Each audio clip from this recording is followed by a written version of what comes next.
Good morning student. आज हम लोग रिकर्सन डेटा स्ट्रक्चर में एक नए टॉपिक के साथ आ रहे हैं। पॉलिश नोटेशन के बाद रिकर्सन को आज हम लोग देखेंगे और रिकर्सन का कॉन्सेप्ट आपको पहले से ही होगा। अगर इसके डिफिनेशन की बात की जाए तो function calling itself is known as a recursion. अगर इसको डिफाइन किया जाए तो इस तरह कह सकते हैं, फंक्शन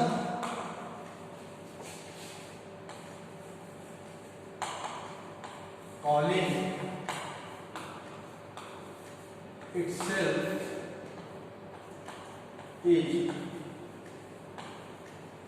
known as recursion।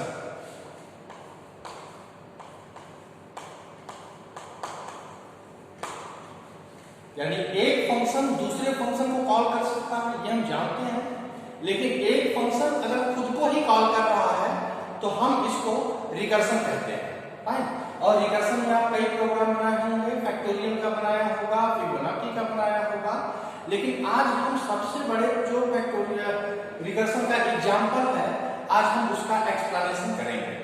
ठीक है, जिसे हम टावर ऑफ हनोई प्रॉब्लम के नाम से जानते हैं। बहुत इंटरेस्टिंग और बहुत अच्छा टॉपिक है। एक रिकर्सन के अच्छे एग्जांपल में इसको रखा गया है।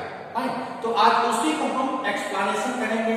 रिकर्सन के एक सबसे बड़े एग्जांपल को आज हम यहां पर डिस्कस करेंगे। तो रिकर्सन आप जानते हैं, जरूरत पड़ेगी तो उसको फैक्टोरियल या फिबोनाची को देखा जा सकता है।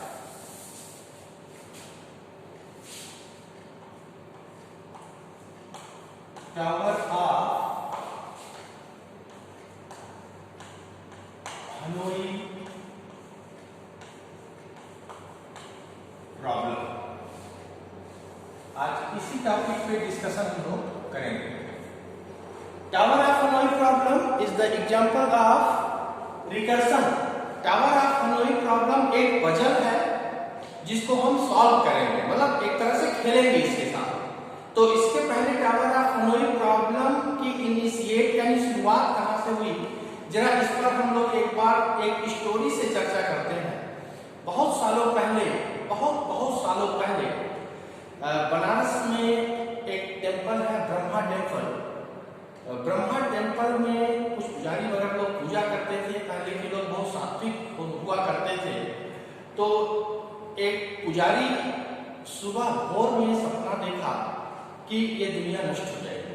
मैं ये बता रहा हूं कि टावर ऑफ हनोई प्रॉब्लम की शुरुआत कहां से हुई थी और उसमें क्या क्या कंडीशन और क्या क्या शर्त रखी गई थी। तो वो पुजारी जो सुबह सपना देखा था, उसने ये देखा कि दुनिया नष्ट हो जाएगी। और लोग मानते थे पहले के कि दुनिया बहुत अच्छी है, लोग बहुत अच्छे हैं। और उसने सभी लोगों को बताया कि हमने एक सपना देखा है और ऐसा ऐसा उसमें कुछ हो रहा है। तो जितने साधु संत लोग थे उस ब्रह्मा टेम्पल पे गए और उन्होंने पूजा अर्चना शुरू कर दी। उसके बाद ब्रह्मा जी प्रकट हुए। ब्रह्मा जी जब प्रकट हुए तो उन्होंने बताया कि क्या समस्या है आप सबकी। तो उसमें से जिस पुजारी ने सपना देखा था, उसने कहा कि हे ईश्वर, हमने आज भोर में सपना देखा है कि ये हमारी दुनिया नष्ट हो जाएगी। तो उन्होंने कहा कि ऐसी कोई बात नहीं है, आप परेशान ना होइए। लेकिन साधु संत नहीं इस बात को माने और उन्होंने कहा कि इस जो परेशानी या जो समस्या आने वाली है, इससे हमें मुक्त करिए और हमारे दुनिया को बचाइए। तो ब्रह्मा जी ने उन साधु संत से कहा कि एक मैं आपको सवाल देता हूं, एक प्रॉब्लम देता हूं। इस प्रॉब्लम को अगर आप सॉल्व कर लेंगे तो दुनिया नष्ट हो जाएगी, अगर नहीं कर पाएंगे तो दुनिया बच जाएगी। तो साधु संत को कहे कि ये कैसी बात है, आप तो ना कॉन्ट्राडिक्टरी बात कर रहे हैं कि प्रॉब्लम हम देंगे, प्रॉब्लम सॉल्व हो जाएगी तो दुनिया नष्ट हो जाएगी, और नहीं सॉल्व होगी तो दुनिया बच जाएगी। तो उन्होंने कहा कि शर्त ये रहेगा कि उस प्रॉब्लम को कंटिन्यूअस अटेम्प्ट करना है, रोकना नहीं। ऐसा नहीं कि मैंने कह दिया कि प्रॉब्लम सॉल्व हो जाएगी तो दुनिया नष्ट हो जाएगी, तो ऐसा नहीं कि आप इस प्रॉब्लम को छोड़ दें ताकि जब सॉल्व नहीं करेंगे तो उसका सोल्यूशन मिलेगा नहीं। तो उन्होंने कहा नहीं, कंटिन्यूअसली इसको सॉल्व भी करना है, अगर आपने इसको छोड़ दिया तो भी दुनिया नष्ट हो जाएगी। तो पूरे साधु संत को बड़ा हाहाकार मच गया, कहा ये कैसा कंट्राडिक्टरी बात हमारे ब्रह्मा जी ने कह दिया है। तो उन्होंने कहा पहले आप सवाल तो सुनिए, उसके बाद हम बात करेंगे। तो उसमें से एक साधु महात्मा ने कहा ठीक है ब्रह्मा जी, आप हमें उस प्रॉब्लम को बताइए।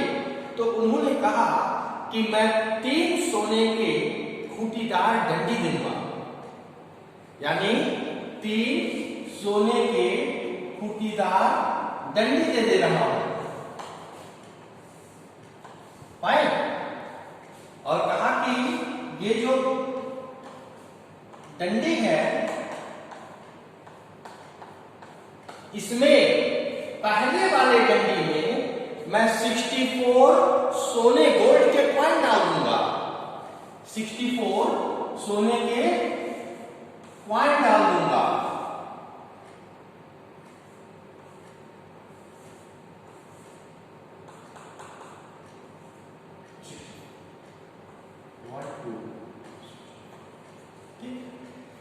वन टू 64 मतलब 64 गोल्ड के कॉइन डाल दूंगा पहले वाले रिंग में, जो गोल्ड का इन्होंने खूंटीदार डंडी दी है।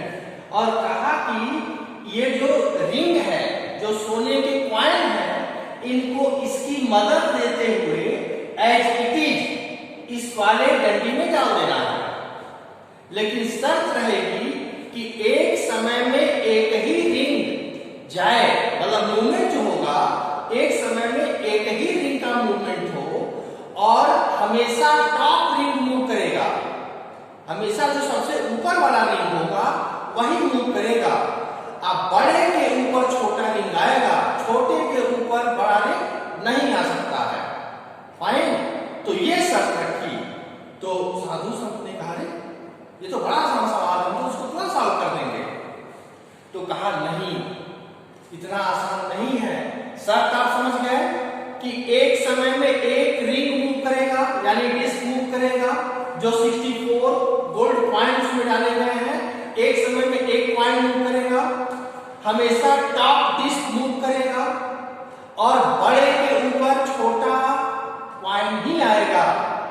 और एज इट इज 1 से 3 वाले रिंग में डालना है इसकी मदद लेते हुए। तो कहा तो बड़ा आसान सवाल है।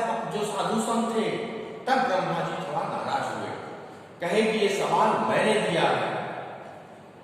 जो ब्रह्मा जी हैं सबसे बड़े माने जाते थे, तो इन्होंने कहा कि जब गुस्सा गए तो इन्होंने कहा कि मोर देन 6 बिलियन ईयर लग जाएंगे अगर कंटिन्यूअसली इस प्रॉब्लम को सॉल्व किया जाए। सूर्य की रोशनी बुझ जाएगी लेकिन ये प्रॉब्लम सॉल्व नहीं होगा। तब लोगों के सांस में सांस आई कि चलो भाई ये प्रॉब्लम बहुत कॉम्प्लेक्स है, क्योंकि ब्रह्मा जी ने कहा है। तो इस पर इन्होंने टावर ऑफ ब्रह्मा के नाम से जाना गया है प्रॉब्लम। जब ब्रह्मा जी ने सवाल दिया तो इसको टावर ऑफ ब्रह्मा के नाम से जाना गया। लेकिन उसके बाद इसका नाम अगर आप देखें तो टावर ऑफ ब्रह्मा नहीं, आज के समय में टावर ऑफ हनोई के नाम से जाना गया। जो प्रॉब्लम ब्रह्मा जी ने दिया था उस थीम को वियतनाम के एक साइंटिस्ट ने उस पर पेटेंट कराया और वियतनाम की राजधानी Hanoi, Hanoi is the capital of Vietnam, और उन्होंने अपने कंट्री के नाम पर इस प्रॉब्लम को रखा और इसका नाम पड़ा tower of Hanoi problem, because Hanoi is the capital of Vietnam. और जो साइंटिस्ट, जो मैथमेटिशियन थे, वो वियतनाम के ही रहने वाले थे। उन्होंने अपने कैपिटल के नाम पर इस प्रॉब्लम का नाम रखा टावर ऑफ हनोई प्रॉब्लम। अब जो शर्त रखी थी ब्रह्मा जी ने, वो शर्त देखिए जरा, मैं उसको अपने शब्दों में बनाता हूं। Rules of tower of Hanoi problem. Fine, पहला कह रहे हैं कि let's consider 3 pegs, 3 pegs consider किए गए, 1 2 3। ये कभी 3 से ज्यादा नहीं होगा, न 3 से कम न 3 से ज्यादा। पेग्स का मतलब खूंटीदार डंडी, पेग्स का मतलब खूंटीदार डंडी। वो पेग मानते हैं A, B and C। Step number 2 कह रहा है कि suppose peg A is source and peg C is destination, fine, and peg B is via, यानी इसकी मदद से हमें इन कॉइल को थर्ड वाले रिंग में, थर्ड वाले पेग में डाल देना। स्टेप नंबर 3, ये रूल मैं बता रहा हूं कि ब्रह्मा जी ने क्या शर्त रखी थी। Number of move from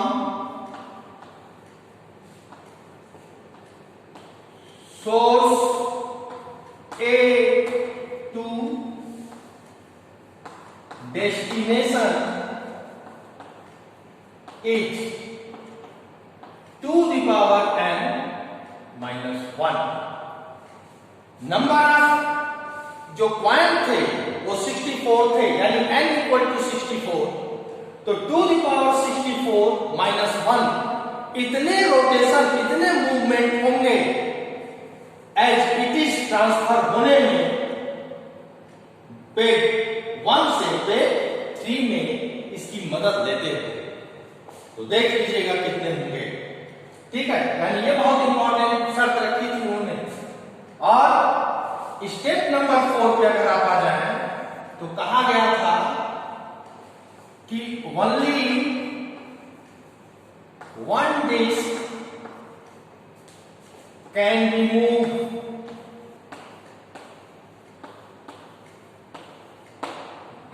only one disk can be moved। 5वें में कहा गया था always top disk can be moved। और 6ठे में कहा गया था always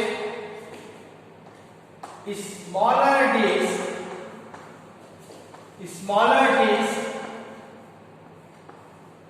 can be take place on larger disk। ये शर्त रखी थी ब्रह्मा जी ने, और बहुत आसान, एकदम पजल है ये, इसको खूब खेलिएगा, बहुत मजा आएगा आपको। तो रूल क्या बताया था ब्रह्मा जी ने कि 3 पेग होंगे। पेग का मतलब खूंटीदार डंडी। और कह रहा है कि suppose peg A is a source, peg 3 यानी हमने C से रिप्रेजेंट कर दिया है, इज अ डेस्टिनेशन, मतलब सोर्स टू डेस्टिनेशन हमको ट्रांसफर करना है यूजिंग वाया पेग। और थर्ड में कह रहा है अगर आप number of point, number of disk, मैंने पॉइंट को डिस्क से रिप्रेजेंट कर दिया है, जो ये है ना डिस्क मैंने माना है। इनको क्या कह रहा है कि अगर नंबर ऑफ डिस्क n है तो कितने रोटेशन होने चाहिए, 2 the power n minus 1, उससे न ज्यादा न उससे कम। अब स्टेप नंबर 4 में कह रहा है only one disk can be moved from any peg to any other peg। Step number 5 कहता है always top disk can be move, बीच से कोई भी डिस्क नहीं निकलेंगे, टॉप डिस्क ही मूव होगा। और स्टेप नंबर 6 कहता है always smaller disk can take place on larger disk, यानी बड़े के ऊपर छोटा डिस्क आएगा।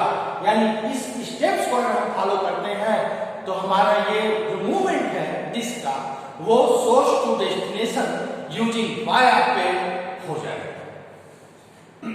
तो ये प्रॉब्लम समझ में आ गई आपको। अब इस पर हम एक एग्जांपल सॉल्व करते हैं।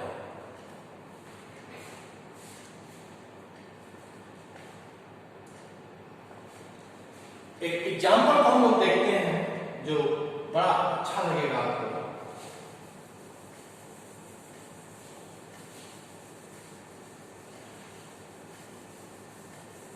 और इसको नोट डाउन कर लीजिएगा। जब नोट डाउन आप कर लेंगे और प्रॉब्लम सॉल्व करेंगे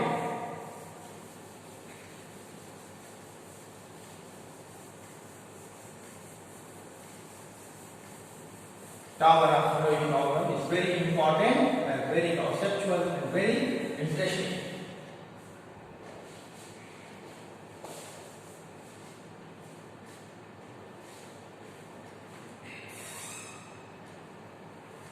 ठीक है, तो एक प्रॉब्लम एग्जांपल लेते हैं।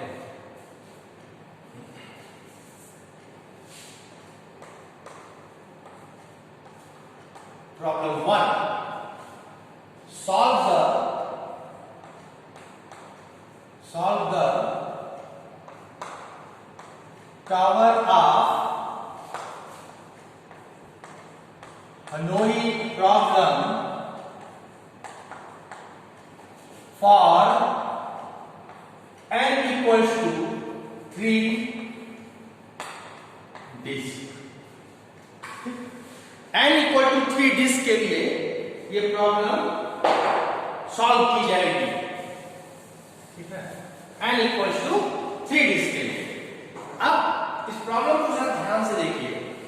n की वैल्यू कितनी है? 3। हमारे 3 पेज कांस्टेंट रहेंगे, तो यहां पर बनाते हैं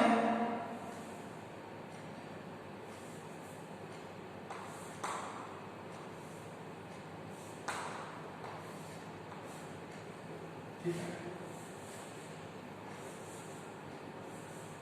ये है हमारा प्रॉब्लम।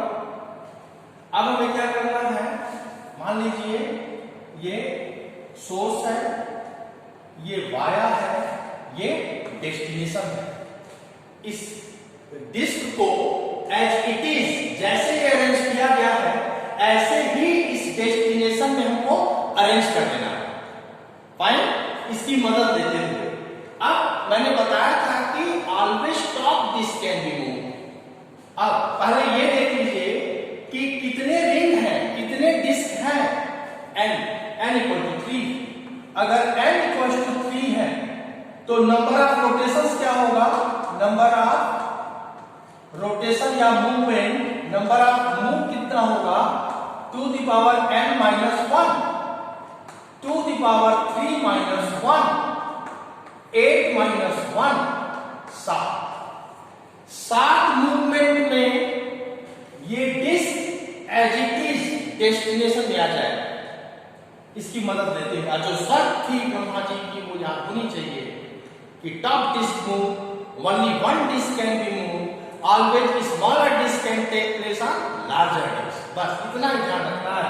और नंबर ऑफ मूवमेंट आप कैलकुलेट कर लीजिएगा, इससे न ज्यादा हो न इससे कम हो। इतने एग्जैक्ट 7 मूवमेंट में ये वैल्यू मेरे प्रॉब्लम सॉल्व हो जाना चाहिए। अब ये प्रॉब्लम था, इसको देखते हैं। स्टेप नंबर 1 क्या करेगा?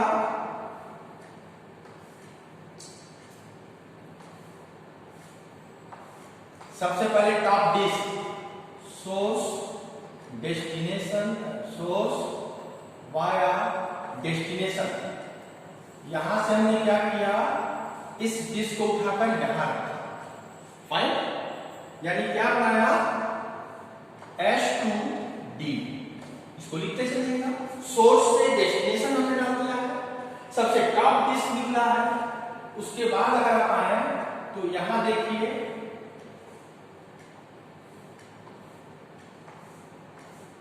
Source via destination.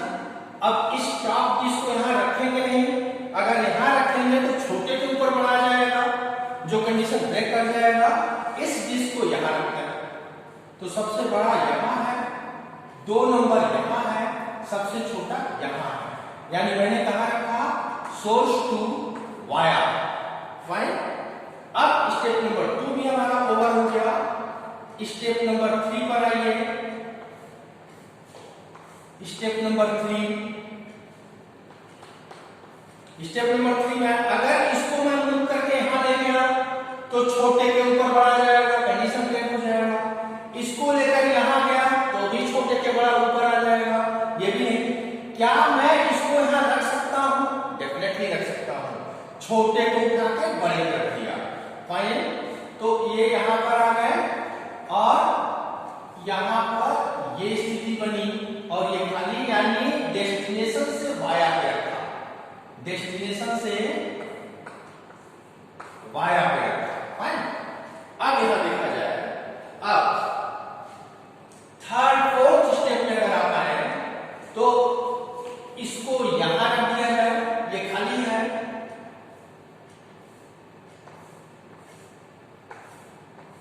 फाइन। ये एज इट इज यहां, ये यहां और सबसे बड़े वाले को यहां। ठीक है, ये बन गए हमारे। अब यहां पर थोड़ा और आगे बढ़ते हैं। ओके, ये हो गया। अब स्टेप नंबर 5 पर आइए। स्टेप नंबर 5 पर आइए। स्टेप नंबर 5 में क्या करना है? इसको उठा के रखना है। यानी स्टेप नंबर 5 में, स्टेप नंबर 5 में वाया से सोर्स में रख दिया जाए। यानी सबसे छोटा यहां, उसके बाद ये सबसे बड़ा यहां। फाइन। यहां पर मैंने क्या किया? वाया से कहां रखा? हमने सोर्स में रखा। फाइन। अब स्टेप नंबर 6 में अगर आप आए तो यहां देख सकते हैं, यहां पे देख सकते हैं, इसको उठा कर यहां रख दिया जाए, क्योंकि सबसे बड़ा वाला ये है, उसके बाद ये है, उसके बाद ये है, ये एंड ये, और ये सबसे छोटा यहां पड़ा है। यहां मैंने क्या किया? वाया से डेस्टिनेशन में डाल दिया। अब लास्ट स्टेप में अगर आप आएंगे तो यहां देखेंगे आप, लास्ट स्टेप में अगर आते हैं तो ये वाली वैल्यू उठा के हम यहां रखते हैं। यानी ये है, ये। यानी अब क्या हुआ? सोर्स से डेस्टिनेशन में डाल दिया। अब अगर आप देखें तो नंबर ऑफ स्टेप्स कितने हुए? 1 2 3। ये तो प्रॉब्लम था, इसको काउंट नहीं करेंगे, तो प्रॉब्लम था। 1 2 3 4 5 6 7। नंबर ऑफ रोटेशन 7 थे। 7 से कम और 7 से ज्यादा नहीं आएगा। जैसा ब्रह्मा जी ने टर्म्स कंडीशन दिए थे उसको मैंने फॉलो किया और प्रॉब्लम मेरा सॉल्व है। अब थोड़ा और आगे इसमें बढ़ते हैं। ठीक है,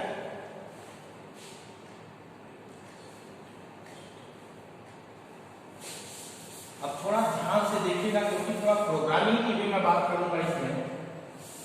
इसमें थोड़ा प्रॉब्लम में थोड़ा हम बात करेंगे, थोड़ा प्रोग्रामिंग की बात मैं करूंगा। फाइन।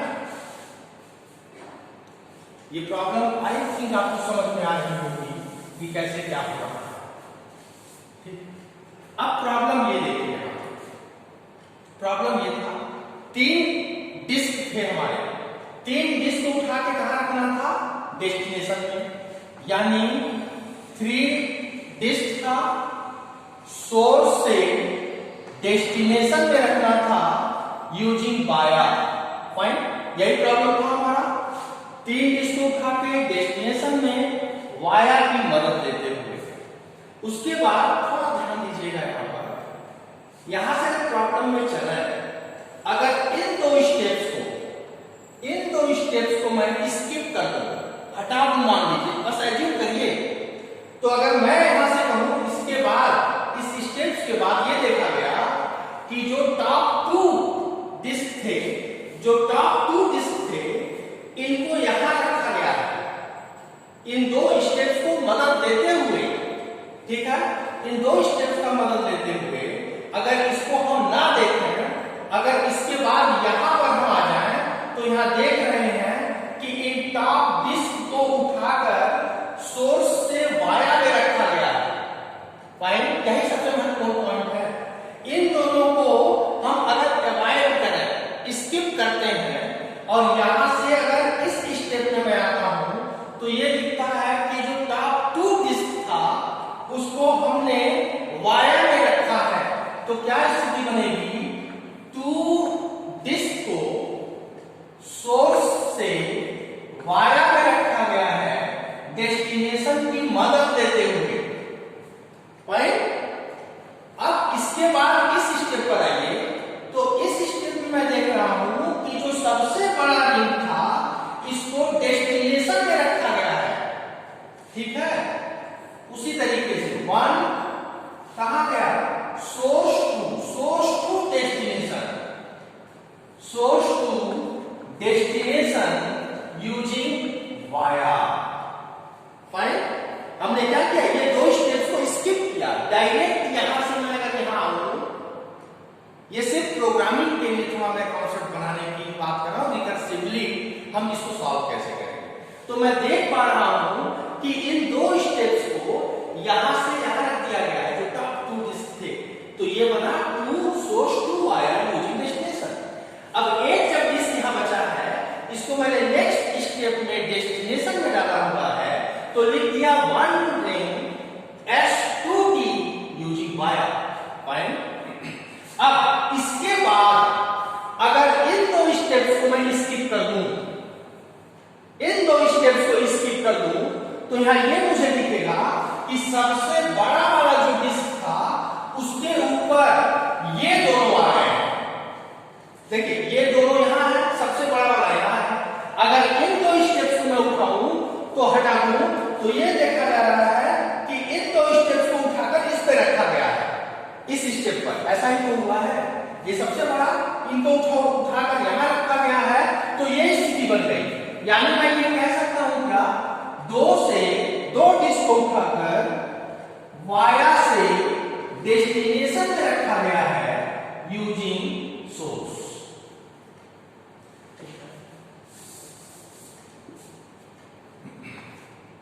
दो डिस्क को उठाकर वाया से डेस्टिनेशन में रखा गया है, via to destination using source. Fine, ये क्लियर पॉइंट, यही सबसे इंपॉर्टेंट है बच्चों। अगर प्रोग्रामिंग पॉइंट ऑफ व्यू से बात करें तो मैं थोड़ा समझाने की कोशिश कर रहा हूं कि किस तरीके से ये फंक्शन काम कर रहा है। यहां पर फिर आइए, प्रॉब्लम ये था जिसमें 3 अभी मैंने नंबर ऑफ 3 डिस्क की बात करी है, सोर्स टू डेस्टिनेशन में रखना है यूजिंग वाया। इन दो स्टेप्स को मैंने स्किप किया सिर्फ प्रोग्रामिंग पॉइंट ऑफ व्यू से। अगर हमको सिर्फ ये कहा जाए कि solve the tower of monotone problem for n equal to 3 disk, तब तो हम सातों स्टेप्स को दिखाएंगे, लेकिन इन्हीं स्टेप्स से मैं अपना प्रोग्रामिंग का कॉन्सेप्ट को देने की कोशिश कर रहा हूं। अगर इन दो स्टेप्स को मैं स्किप करूं और इस स्टेप पे मैं आऊं, तो ये देखा जा रहा है कि 2 डिस्क को उठाकर वाया में रखा गया है, तो वही 2 source to via using destination. और ये जो आखिरी एक बचा हुआ है, इसको मैंने नेक्स्ट स्टेप में डेस्टिनेशन में रख दिया है, तो ये स्टेप बना दिया 1 source to destination using via. अब इन दोनों अगर स्टेप्स को मैं स्किप कर दूं, तो ये दिख रहा है इन 2 डिस्क को उठाकर डेस्टिनेशन में रखा है, तो ये लिख दिया 2 disk moving from via to destination using source. ये देखा, फाइन। अब थोड़ा और ऊपर आते हैं, बहुत इंटरेस्टिंग टॉपिक है बच्चों। मान लीजिए अगर ये n होगा, ये n होगा, तो ये क्या होगा, ये n है, तो ये 3 है, ये 2 हो गया, तो क्या n-1 लिख सकते हैं इसको n-1 लिख सकते हैं, डेफिनेटली लिख सकते हैं। इसको तो 1 ही रहने देंगे, क्या इसको भी मैं n-1 लिख सकता हूं, डेफिनेटली लिख सकता हूं, क्योंकि ये n इक्वल टू 3, तो 2 क्या होगा, n-1, यानी 3 - 1 is 2, ये 1। कॉन्सेप्ट बने होंगे आई थिंक। इतना सिंपल, इतना लॉजिकली। अब n इक्वल टू अगर 5 होता, n इक्वल टू 5 अगर होता तो यहां क्या होता, 4 होता, तो ये n माइनस 1, ये 1 होता और ये भी 4 होता। n इक्वल टू 4 होता तो ये 3 होता, ये 1 होता और ये 3 होता। तो हम तब भी बोलते n equal to 4 n minus 1, तो क्या 3 होता, यहाँ 1, फिर वहां 3 होता तो n माइनस 1, यानी अब हमारा प्रोग्रामिंग का कॉन्सेप्ट बन जाएगा। फाइन, तो अभी तो 3 के लिए था n equal to 4, n equal to 5। सोचिए n इक्वल टू 64 पे कितने नंबर ऑफ रोटेशन, तभी तो ब्रह्मा जी ने कहा कि मोर देन 6 बिलियन ईयर लग जाएंगे अगर इसको सॉल्व किया जाए।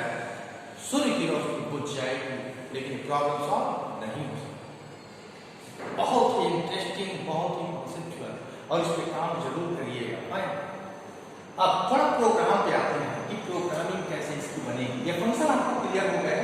ये फंक्शन में मैंने क्या दिया है कि ये यहां मैं लिख देता हूं n माइनस 1 क्या क्या है, h2 v d।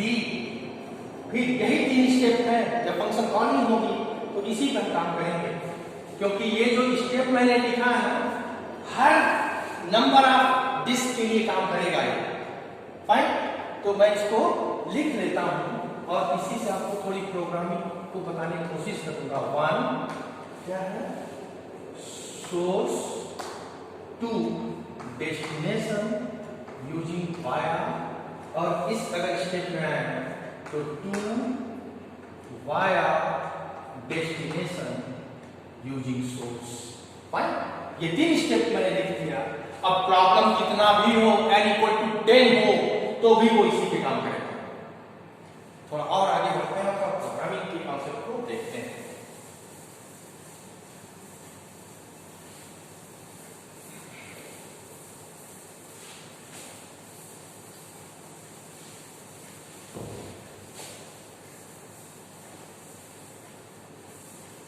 बहुत अच्छा टॉपिक बच्चों, इसको थोड़ा इस पे काम करिएगा और जो प्रॉब्लम है